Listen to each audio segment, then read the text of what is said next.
But here's a sight for sore eyes. This is a headline from, I don't think we've ever shown a headline from the Barry Weiss's outlet, the Free Press, before, but this one calls for an exception because according to the Free Press, Barry Weiss's neocon outlet, Trump is starving. Say it again. This is by Eli Lake. By Eli Lake. Neocon egg and celebrator of Israeli terror attacks. Brings us a rare piece of good news. Yes. Exclusive. Trump is starving the National Endowment for Democracy.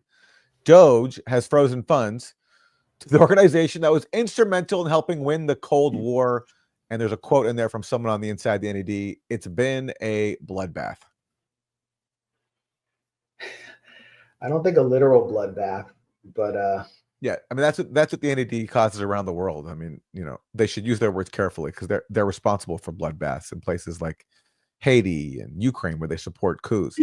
But this is honestly, if this is true, and I believe it is, this is a 100% positive development to come out of Doge, and there's a lot to criticize it for. For example, I don't like that they shut down the Consumer Financial Protection Bureau. I think that was a bureau that does decent things for not a lot of money, and I think that was done in the interests of corporations and wealthy oligarchs like Elon Musk. But this move, shutting down the NED, I think if you care about democracy, as the NED claims to do, falsely, is a wonderful thing, because this is an organ of the U.S. government that's been used to destabilize countries around the world for a very, very long time.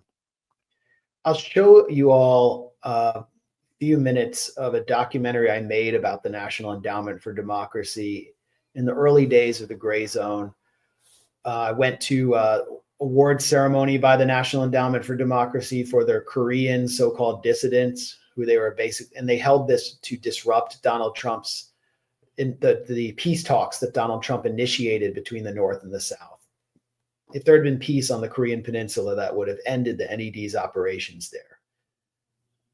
And but this is a brief history of the NED that was included in this documentary, short documentary I made called Inside America's Meddling Machine. NED, the US-funded org interfering in elections across the globe. The politically benign entity advancing democracy and human rights. Its record tells a different story. The NED drew its original leadership from a group of Cold War ideologues who had formerly belonged to the Trotskyist Social Democrats USA Party. Founded in 1983 by then-President Ronald Reagan, the NED became an international vehicle for the neoconservative agenda. It's good to have you all here to help celebrate the launching of a program with a vision and a noble purpose. Over the years, the NED and its partner organizations have largely served the interests of right-wing, free market parties and corporate interests around the globe. In Central America. From ABC, this is World News Tonight with Peter Jennings. Good evening. For 10 years, the U.S. supported the military attempt to overthrow the Sandinista government in Nicaragua. It never succeeded. Today, the Sandinista government has been overthrown at the ballot box. The NED's first success was the defeat of the Sandinista government in Nicaragua's 1990 elections, replacing it with the right-wing party of Violeta Chamorro.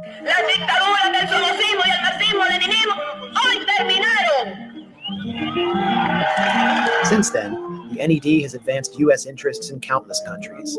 It helped swing a Russian election for Boris Yeltsin in 1996.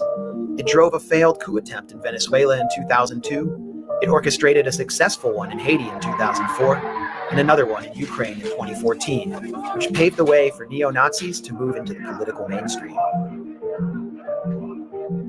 Nowadays, instead of having just the CIA going around behind the scenes and trying to manipulate the process secretly by inserting money here and instructions there and so forth, they have now a psychic, which is this National Endowment for Democracy, NED. These words from Philip Agee, the late CIA whistleblower, were openly confirmed by Alan Weinstein, a founding member of the NED. Weinstein told the Washington Post in 1991, "A lot of what we do today was done covertly 25 years ago by the CIA." There's a lot of reasons, I think, for Americans to promote democracy. NED funding has almost quadrupled since the group was founded. In the past 4 years alone, it's directed at least $4 million into parties and media outfits in Nicaragua. That prompted an NED-funded publication, The Global Americans, to boast of the role the group played in laying the groundwork for change in Nicaragua, where violent protests today threaten to topple the country's elected president, Daniel Ortega. The article went on to say that it's becoming more and more clear that U.S. support has helped play a role in nurturing the current uprisings. Another top target of NED and its Washington partners is China. The U.S. has worked closely with Uyghur Muslims, an ethnic minority group that's faced discrimination at the hands of the Chinese government, and has been used as a bargaining piece by Washington to ratchet up the pressure on Beijing. At the ceremony, I met Omer Kanat, chairman of the World Uyghur Congress, a group funded almost entirely by the NED. The Chinese authorities, Chinese government put more than 1 million Uyghurs in so-called re-education camp. It is very similar to concentration camps. And your group, which is sponsored by the NED, is the one that's documented this and supplied the information to the U.S.? Yes, some of the information, of course, not all of it, yeah. Along with the U.S.-funded Radio Free Asia. You're muted, Max. Omar Kanat, who runs the World Uyghur Congress, wasn't really able to provide me with any sourcing for that claim, which became the basis for the claims of Uyghur genocide. Something we heard from the U.S. State Department that denied genocide in Gaza that it was actually carrying out. But the NED has just terrorized societies across the world. And now it's been a bloodbath there. There was a literal bloodbath in Nicaragua, thanks to them. There have been bloodbaths caused by their sponsors in Venezuela, violent street protests that have left hundreds dead. I mean, they have left a trail of blood around the world, but they claim to just be promoting democracy. And, I want to take some credit for this too, because the National Endowment for Democracy credited us, the Grayzone, with causing the biggest PR fiasco in their history. This is our report, which continues to circulate to this day. Basically, we obtained some leaked emails that showed Carl Gershman, the founder of the NED, and all of his inner circle, which had left and handed over the reins to a group of what they called woke progressives,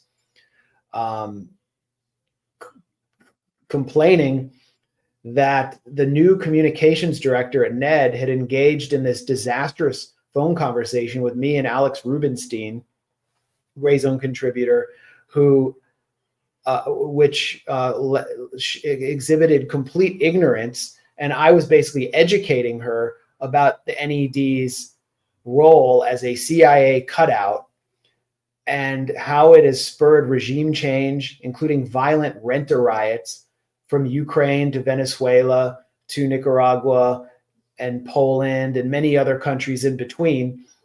And she had initiated the call, their comms director, because she wanted to take issue with us calling them a CIA cutout in passing on our website.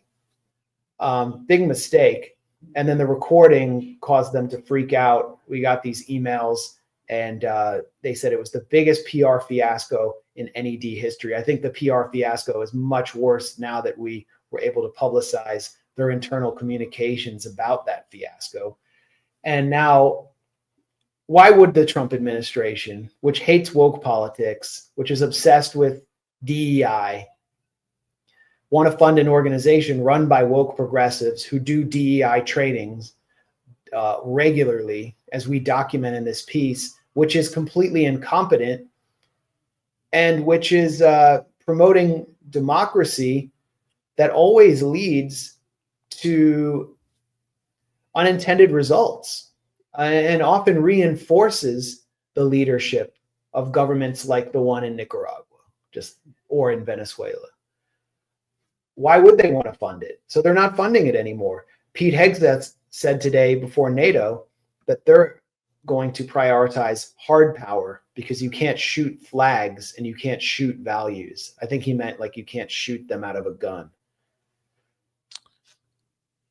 So that might be the end. This is the end of the Reagan era. The first article I can recall reading by UMax was over 20 years ago. I think it was 2004 when you wrote a big expose on the role of the National Endowment for Democracy and the International Republican Institute, which work hand in hand in the coup in Haiti, causing a literal bloodbath there. And that was such an important story because it proved that the U.S. government, the Bush administration at the time, through these, U.S. government organizations, was destabilizing one of the poorest countries in the Western Hemisphere and overthrowing Jean-Bertrand Aristide for the second time. And that's what it's been used for around the world. And this used to be common knowledge inside progressive media that the NED was up to no good. In recent years, as we recently covered, Democracy Now!, which used to cover National Endowment for Democracy critically, featured an NED-funded guest to argue against peace talks with Russia over Ukraine, without even acknowledging their funding by the NED. But this is an example of what we used to be common knowledge in progressive media. This is a Democracy Now! Story from 2006. U.S. government channels millions through National Endowment for Democracy to fund anti-Lavalas groups in Haiti. And Lavalas was the movement of Jean-Bertrand Aristide, the president who was twice overthrown, because Lavalas represented the poor majority of Haiti, not the wealthy elite that the U.S. and the National Endowment for Democracy were trying to keep in power. So, I mean, this is what the NED has always been up to.